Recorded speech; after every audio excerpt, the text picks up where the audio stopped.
Hola, donde quiera que usted se encuentre. En esta ocasión vamos a tratar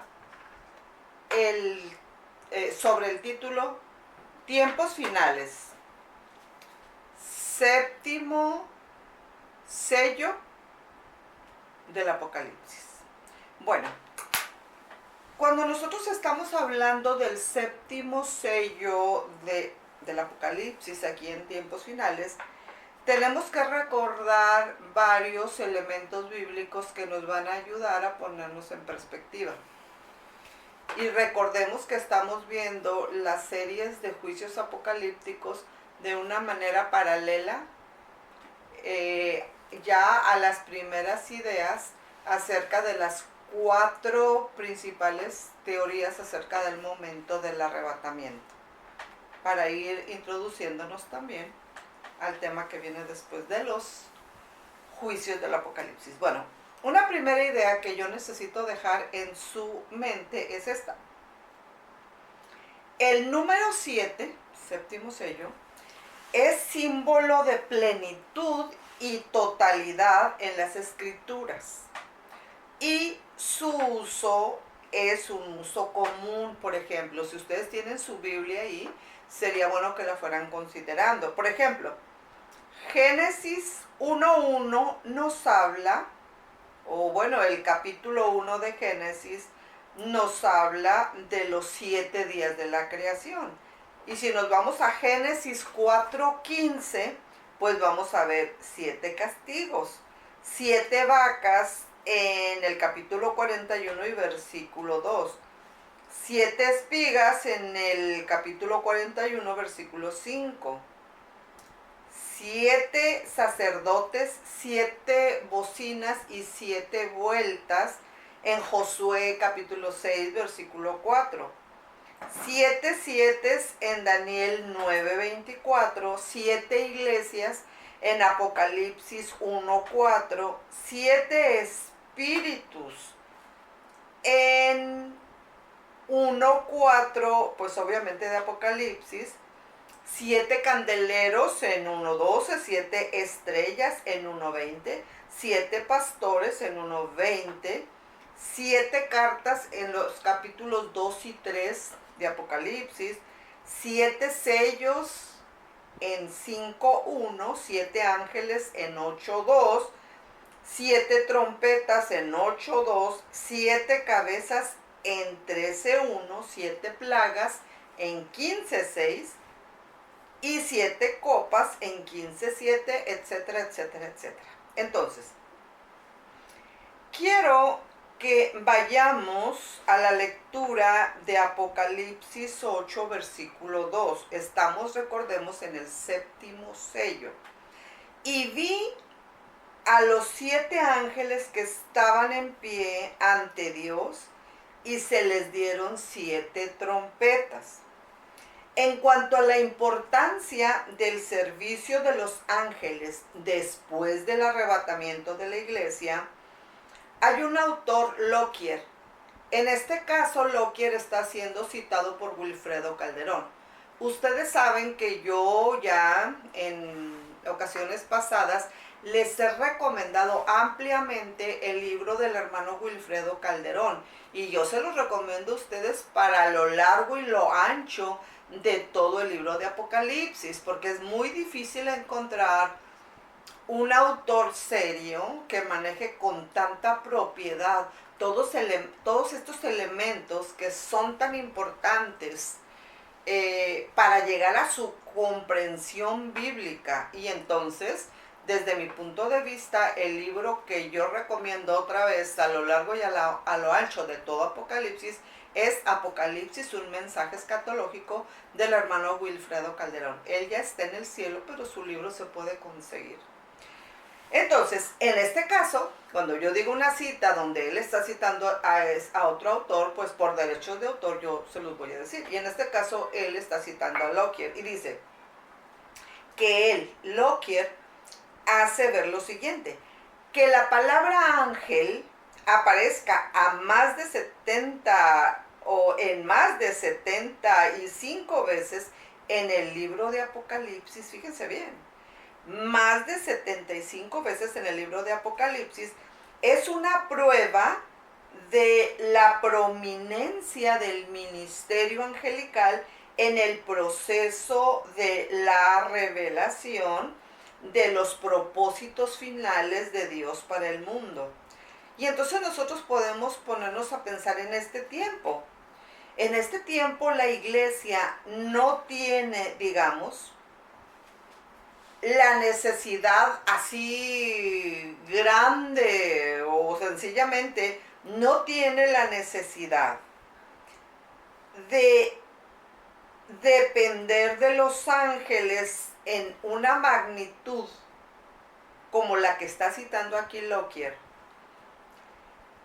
Esa dependencia de los ángeles, dice Lockyer, no es tanta, pues precisamente porque el Espíritu Santo es el administrador de los asuntos de la iglesia. Es el ejecutivo de la divinidad y es el verdadero vicario de Cristo en el mundo.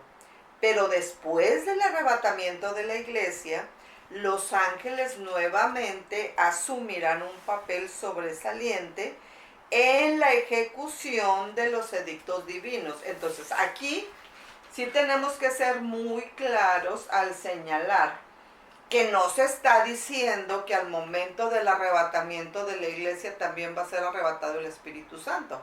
Obviamente que todas las personas que son la parte de la iglesia que ya está lista para el inminente arrebatamiento al irse, pues es obvio que todas esas personas son templos del Espíritu Santo y que el Espíritu Santo mora en ellas. Pero recordemos que el Espíritu Santo es Dios y como Dios, Él es omnipresente, Él está en todos los lugares al mismo tiempo porque es Dios.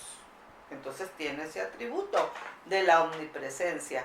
Pero es claro que cuando la iglesia es arrebatada, pues siempre hay un antes y hay un después. Entonces es eso a lo que Lockyer se está refiriendo cuando habla de un ministerio angelical muy prominente que viene. Entonces eso nosotros lo entendemos porque ya en nuestros días nosotros podemos ver una manifestación demoníaca espantosa que va cada vez en aumento.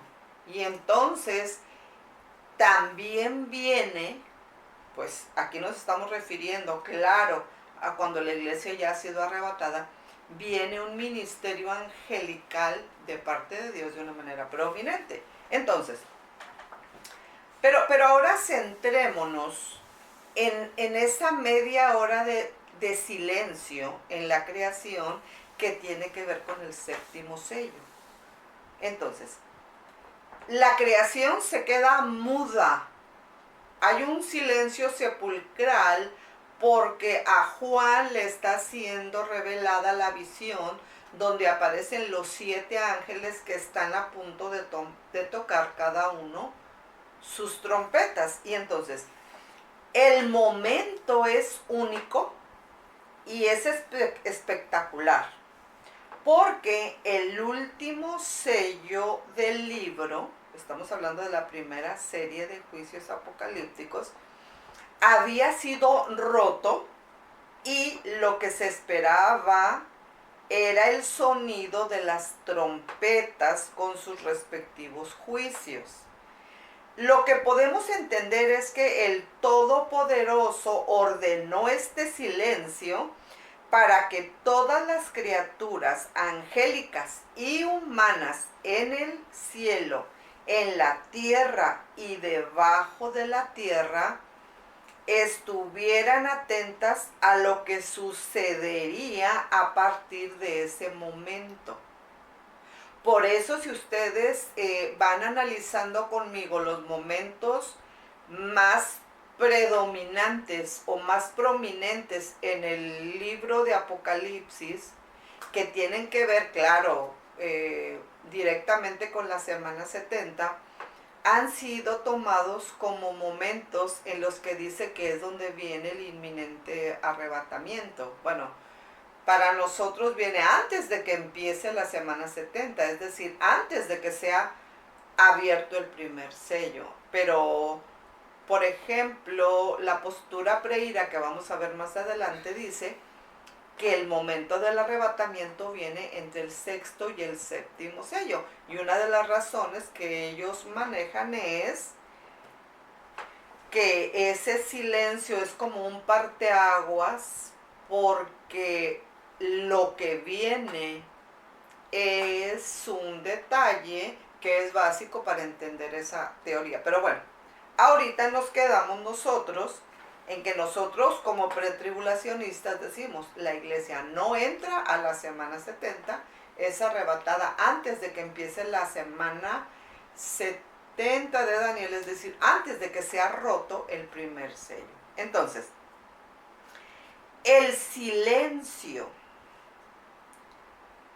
es un símbolo de expectación y suspenso, presagiando algo extraordinariamente aterrador. Entonces, el séptimo sello es un silencio por media hora, donde Juan ve los 7 ángeles con las 7 trompetas, es decir, del juicio que viene, la serie segunda de juicios, que consisten en las 7 trompetas. Entonces aquí estamos en el séptimo sello. Después de estar escuchando las maravillas y las gratas cadencias de los cánticos angelicales, las alabanzas de los redimidos y aún el inimaginable eco de estruendos, sonidos y voces que salían del trono de Dios que Juan estaba viendo, él sintió como si de repente se hubiera quedado sordo. No percibía ningún sonido. Ni un solo ser viviente, ni querubines, ni serafines, ni ángeles, ni humanos redimidos, absolutamente nada ni nadie emitía ni el más mínimo efecto que Juan pudiera captar en su oído. Inmediatamente el apóstol pudo darse cuenta de que algo extraordinario estaba sucediendo o que estaba a punto de suceder. Entonces, dice el versículo 11 del capítulo, el versículo 1 del capítulo 8, ahí inicia el capítulo 8, dice: cuando abrió el séptimo sello, se hizo silencio en el cielo como por media hora. Comúnmente el silencio no significa nada. Y en términos generales, media hora, pues podríamos decir que no es mucho tiempo. Sin embargo, cuando ese silencio se hace en una corte, donde hay un juez a punto de emitir una sentencia, entonces, en esa espera para que el jurado entregue el veredicto al juez para que absuelva o condene al acusado, tanto a los que lo acusan como a los que lo defienden, los minutos les parecen horas. Lo mismo le sucede a los que esperan, a que el cirujano salga del quirófano y anuncie cómo ha quedado el paciente después de una operación que ha sido una operación de vida o de muerte. Entonces, pongámonos en contexto escritural yendo a Apocalipsis 8 del 1 al 6, porque es donde se nos define el panorama de la apertura del séptimo sello. Cuando abrió el séptimo sello, se hizo silencio en el cielo como por media hora, y vi a los 7 ángeles que estaban en pie ante Dios, y se les dieron 7 trompetas. Otro ángel vino entonces y se paró ante el altar con un incensario de oro, y se le dio mucho incienso, para añadirlo a las oraciones de todos los santos. Sobre el altar de oro que estaba delante del trono, y de la mano del ángel subió a la presencia de Dios el humo del incienso con las oraciones de los santos. Y el ángel tomó el incensario y lo llenó del fuego del altar. Y lo arrojó a la tierra, y hubo truenos y voces y relámpagos y un terremoto. Y los 7 ángeles que tenían las 7 trompetas se dispusieron a tocarlas. Apocalipsis 8, del 1 al 6. Entonces, en esta consideración, que es la parte final, porque anteriormente consideramos la primera parte, estamos nosotros en Apocalipsis 8, versículo 1, donde si nosotros tuviéramos que resumir todo lo relativo a la apertura del séptimo sello, tendríamos que definirlo con la palabra silencio. Ahí termina la primera serie de juicios apocalípticos de los sellos. Pero si nosotros notamos aquí en el séptimo sello, hay un eslabón que encadena la primera serie de juicios apocalípticos de los sellos con la segunda serie de juicios apocalípticos, que son las trompetas. ¿Por qué? Pues porque precisamente el silencio, la media hora de silencio en toda la creación de Apocalipsis 8:1, nos dice que ese silencio es provocado porque Juan se queda con la boca abierta, digo yo, pero sin pronunciar palabra, porque está viendo lo que sigue con el toque de cada una de las trompetas que está visualizando. Muy bien. Cuando nosotros vemos, entre comillas, la finalización de la primera serie de juicios apocalípticos, tenemos que poner mucha atención al paréntesis. Los estudiosos le llaman una visión parentética, es decir, un paréntesis que viene entre el sexto y el séptimo sello. Y entonces la primera de 2 partes de ese paréntesis que se ven bíblicamente entre el sexto y el séptimo sello, que es un punto muy importante en estos 21 juicios, es lo que está en Apocalipsis 7 del 9 al 17 y que tiene que ver con una gran multitud. Entonces, de entrada vamos a hacer la conexión que existe entre Apocalipsis 7 del 9 al 17 con Apocalipsis 6 del 9 al 11. Más adelante nosotros vamos a analizar en el quinto sello los mártires al pie del altar. Entonces, esos mártires al pie del altar están hablando con Dios y le están diciendo: ¿hasta cuándo vas a juzgar a aquellos que nos han asesinado en la tierra? Y entonces les llega a ellos una respuesta y les dice esa respuesta que esperen un poco más porque vienen otros que también van a ser mártires, así como lo han sido los del quinto sello. Entonces, cuando llegamos nosotros a la visión parentética, es decir, al paréntesis entre el sexto y el séptimo sello, estamos viendo lo que le fue dicho a los del quinto sello. Espérense, entonces aquí está la gran multitud. Entonces, cuando se suman los mártires del quinto sello con la visión del paréntesis entre el sexto y séptimo sello, es decir, la gran multitud, entonces es cuando se ve un grupo grandísimo de toda lengua, tribu, pueblo y nación. Entonces ahí es donde muchas personas han dicho: no puede ser que el arrebatamiento sea antes del inicio de la semana 70 porque estamos viendo la gran multitud ahí entre el sexto y séptimo sello.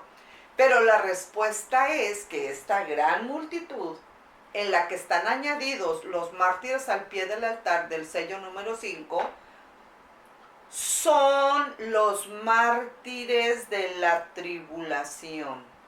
Esa es una de las grandes preguntas o dudas que han salido cuando se presenta la teoría pretribulacionista y se dice, no, el arrebatamiento no puede ser antes de la semana 70 porque los estamos viendo ahí en el quinto sello y luego lo estamos viendo entre el sexto y el séptimo. Entonces, aquí están. Pues claro que están.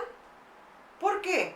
Pues porque al momento del arrebatamiento se va a ir la parte de la iglesia que está lista y se va a quedar la parte de la iglesia que no está lista. Entonces, claro que estamos viendo a la iglesia que ya se fue, ya fue arrebatada, esa ya está en el cielo, pero esta parte, estos santos, es la parte de la iglesia que se quedó porque no estaba lista. Acuérdense de las vírgenes, las prudentes, las que tenían su lámpara en el nivel correcto, se fueron cuando vino el novio.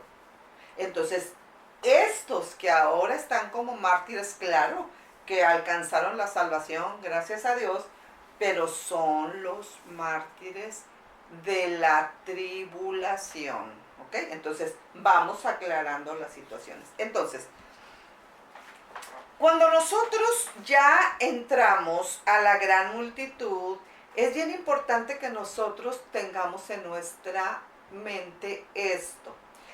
El servicio de los creyentes a su Salvador no termina en su traslado al cielo. El anciano le explica a Juan que estos están delante del trono de Dios y le sirven día y noche en su templo. Eso lo dice Apocalipsis 7:15.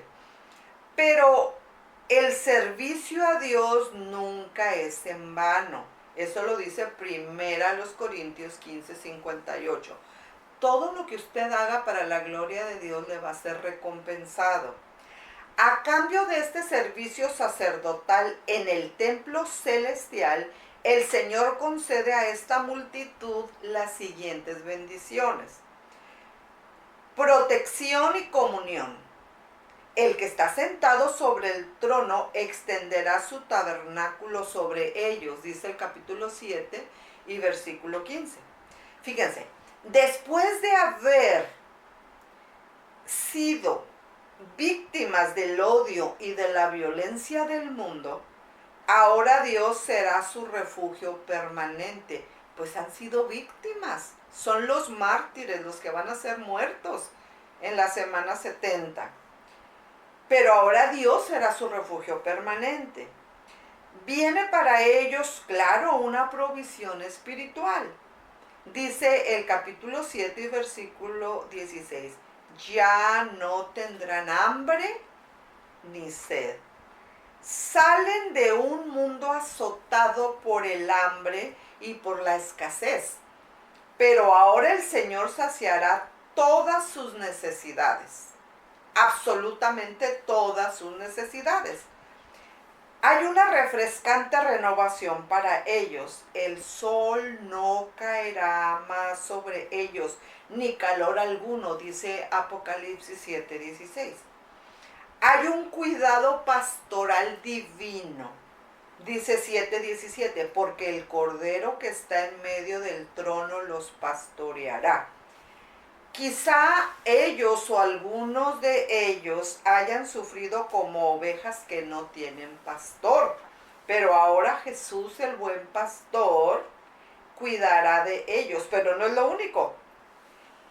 Cuando la Biblia nos habla de fuentes de agua viva, nosotros podemos ir a Apocalipsis 7:17. Fíjense lo que tendrán. Los guiará él mismo a fuentes de aguas vivas. La promesa de Jesús a la samaritana que le dio en Juan 4:10 y a todo creyente en Juan 6:38 se cumplirá plenamente en el cielo, que no es cuento de Caperucita Roja. Ahí tendrán consolación permanente, porque dice Apocalipsis 7:17, que Dios enjugará toda lágrima de los ojos de ellos, y las terribles experiencias de la gran tribulación que estos mártires han sufrido serán tan dolorosas y crueles, y sus efectos tan profundos, que los que salgan de la gran tribulación, que los que salgan de la tribulación y de la gran tribulación, necesitarán la consolación constante del mismo Dios y del Espíritu Santo para vivir en pleno gozo. Y eso es lo que la Biblia nos dice exactamente que tendrán allá. Cuando nosotros estamos hablando de la gran multitud, nosotros podemos fijar nuestra mente en el mensaje de 7:14. Y él me dijo: estos son los que han salido de la gran tribulación, ya han lavado sus ropas y las han emblanquecido en la sangre del Cordero. Apocalipsis 7:14.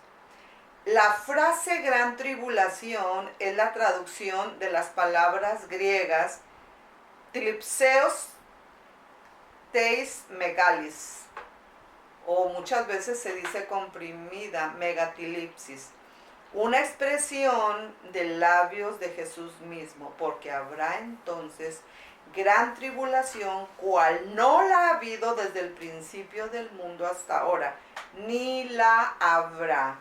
Mateo 24:21. Termino con lo siguiente. Esta es una profecía de doble sentido. El primero se cumplió en el año 70 después de Cristo, pero queda un cumplimiento aún mayor. Si el Señor se hubiera estado refiriendo solamente a la destrucción de Jerusalén, sus predicciones quedarían muy cortas, porque el pueblo de Israel ha sufrido cosas peores y aún le espera algo indecible. Por lo tanto, tenemos que reconocer que Jesús estaba hablando de la segunda mitad de la semana 70 de Daniel 9:27. Preparémonos para la eternidad. Dejemos que el señorío de Jesucristo sea sobre nosotros para enfrentar propiamente la eternidad. Dios les bendiga y como siempre un placer estar con ustedes.